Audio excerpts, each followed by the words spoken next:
previous tenant of my new flat left a survival guide. I'm not sure I want to live here anymore. I moved in with my boyfriend yesterday. We've been together for 5 years now, and we're old and wise enough to settle down and finally leave our parents' houses. He just turned 24 and I'm 22. He's the love of my life. His name is Jamie, and I couldn't be happier to be living with him. When we decided to make the leap, we spent 2 months looking at flats and houses. We couldn't afford to buy them yet, so renting was our only option, but the prices were astronomical. For our budget, we would have been lucky to get a box room and a stove. Jamie works for a local 24-hour fast food restaurant, and I'm training to be a teacher.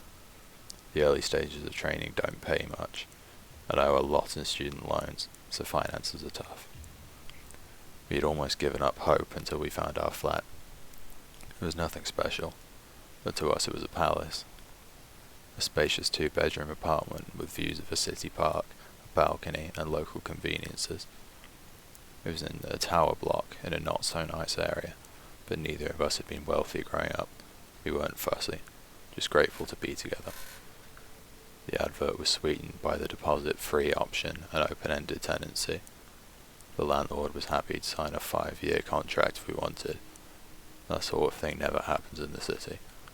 We were told that along with no deposit, we would also have no inspections, but would be liable to pay for any damage when we ended the tenancy. I'd never heard of anything quite like it. We knew that for our budget and location, we weren't going to get any better. We snapped the place up fast, not even bothering to view it. It felt like our only chance. Move-in day rolled around quickly, and yesterday we got the keys to our first home together. It was such a strange feeling. The day was chaos, getting our stuff in and up in the lift. We were flat number 42 on the 7th floor. The items we couldn't get in the lift had to be taken up all the stairs by the removal men. I think they were grateful we weren't any higher, but I still wish we would have been able to give them a better tip. In the evening we settled down on our second-hand sofa, given to us by a cousin of a friend, and watched some TV. We smoked cigarettes on the balcony looking at the park, and fell asleep together on the mattress on the floor super early because we had no energy to put the bed together yet, and Jamie had work at a hideous time of the morning. We slept soundly that night. I felt safe and happy. I don't think that feeling is coming back anytime soon. It's all due to the note I found this morning. I found it in the kitchen, having a coffee, hours after Jamie had left for his early shift at work. It was in one of the cupboards that were fixed to the wall. There are a bunch of useful items from the previous tenant. Spare keys to the flat, a set of tiny keys that locked and unlocked the windows, necessary for those kids that were this high up. Spare smoke alarm batteries and a folded up piece of paper. The note was handwritten with new occupier of flat 42 in beautiful cursive on the blank side. I opened it up and sat down to read. I can't really describe it to you, so I'm going to copy it out below. Dear new occupier, firstly, welcome to your new home. I lived here before you for 35 years with my husband. Unfortunately, he had an incident at home recently that I'd rather not discuss, that claimed his life. My sister has now decided I can't keep up with the demands of the property, and has insisted that I move in with her and her husband. I was reluctant at first, but the stairs do kill me at my age, and without burning it's filled with sadness. Anyway, when you've lived somewhere for as long as I have, it feels like a person that you know. You understand its personality and what makes it tick. I thought it was probably pertinent I impart some of that knowledge on you. It's a wonderful home, honestly. I have lived through best and worst years, and living it behind is very emotional. But if you were to survive and get the best out of it, then there are some steps you need to follow. 1. The landlord will never bother you. He doesn't visit, call, or communicate in any way. But make sure to pay your rent in a timely fashion, always. I've only dealt with him once in 35 years, and let's just say I never missed another rent day. Any repairs required, you speak to the agent you rented the place with. 2. Do not use the communal lift between 1:11 and 3:33 a.m. Just don't do it. This step is vital if you are to have a happy life here. It really is life or death. Don't do it. This has cost me and many others in the building greatly, and I would rather not elaborate on why you shouldn't do this. Just please don't do it. I cannot stress this enough. 3. When you hear the strange animal noises coming from flat 48, don't question it. Mr. Prentice lives there and he's a lovely chap. Don't be afraid to say hello to him in the corridor or on the stairs. He's old school, so he never risks the lift. But whatever you do, don't check on him when you hear the noises. You'll know when you hear them. 4. If you ever come across a window cleaner on the balcony, ignore him. He may seem like the nicest fellow you've ever had trying to sell you something at the door, but it really is best that you don't engage. He'll go away if you ignore him, but he tries pretty hard the first few times, so you'll need some resilience. Whatever you do, don't offer him anything. No money, no hot drink. 5.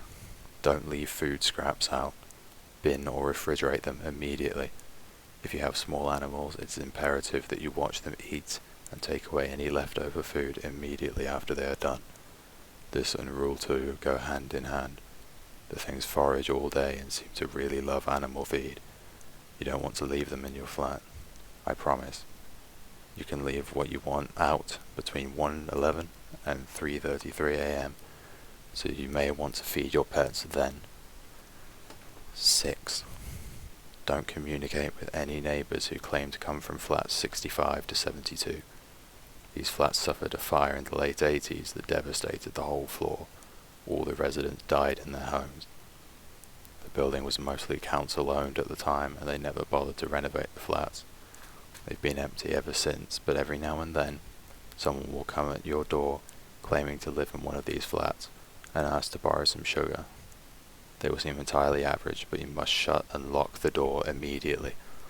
I installed 2 extra security bolts to avoid these fuckers. I don't like to swear at my age, but they really are fuckers. 7. Simple one for you here. Keep a weapon in each room. Sometimes you follow all these steps and something still slips through the net. Better safe than sorry. 8. The building has a committee that will try and get you to join.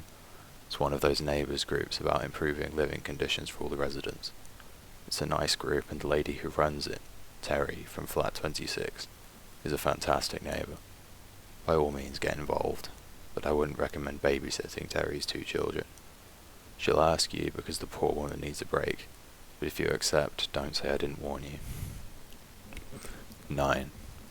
Stray hairless cats sometimes roam in the hallway. I know they're supposedly a special, expensive breed, but they don't belong to anyone. They're mostly harmless, but don't pick them up. Not unless you see one of those neighbours that claims to live in 65 to 72. Then grab the cat and lock it inside with you. It will burn your skin a little, but the cats are friendly, and I wouldn't want to see them hurt. 10. There is no way to fix the damp patch on the ceiling in the bedroom. Sometimes it will turn a deep crimson and look quite concerning, but please try not to be alarmed. It doesn't drip, it doesn't get any bigger, and it's been there longer than I have. The landlord won't budge on it, according to the agents. I flagged it many times, even called the police the first night it changed colour, but it was a waste of time, and it will be for you too. It's best to ignore it. 11. You can trust the postman. His name is Ian Flanders, and he's been the postman since before I moved in. He has his own key to the main door and delivers post to the door every morning at 8:54. I can't include everything here, or it would become a novel, but if you have any questions, Ian will help you. And 12. Finally, the first few weeks are the worst. You'll feel like you've made a mistake. I'm sure reading this you already do, but if you can get through the first few weeks, it really is a lovely block to live in. Every property has its quirks, and this one is a little extra special. But you can be truly happy here if you just take my advice. I wish you all the best, I really do. Yours truly, Mrs. Prudence Hemmings. I don't really know what to think after reading the note. Hopefully it was some sort of joke, but the agent had said the previous tenant was an elderly lady, and I can't see anyone named Prudence Hemmings attempting to play practical jokes on someone they'd never met. There were also parts of the notes I didn't disprove. There was indeed a large damp patch above the bed that me and Jamie had already discussed reporting. No crimson, but it definitely existed. I had also commented on a beautiful Sphinx cat roaming the halls as we were moving in. I started to get seriously freaked out. Our dream, our beautiful little home, had just become a source of fear and confusion. I checked the time and it was 9:14. Damn it. Out of time to catch Postman Ian. When I opened the door to check, sure enough, 2 letters addressed to a Mrs. Hemmings sat on the doorstep.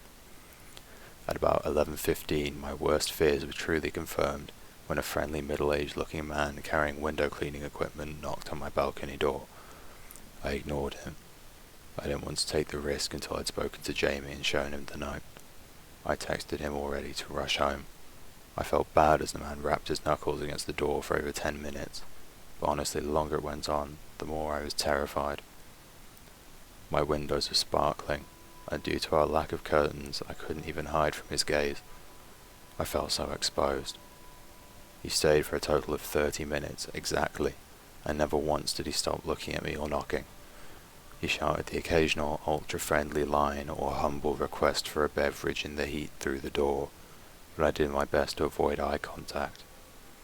When he finally left, I looked outside every window in the flat, but I couldn't see him on any of the other balconies or see any equipment suggesting he was around. He had vanished completely. Jamie still hadn't texted me back. He must have been having a rough shift. It was a Friday, and they were always busy. It wasn't often that he didn't reply. He was due home in around an hour anyway. I read the note probably hundreds of times over.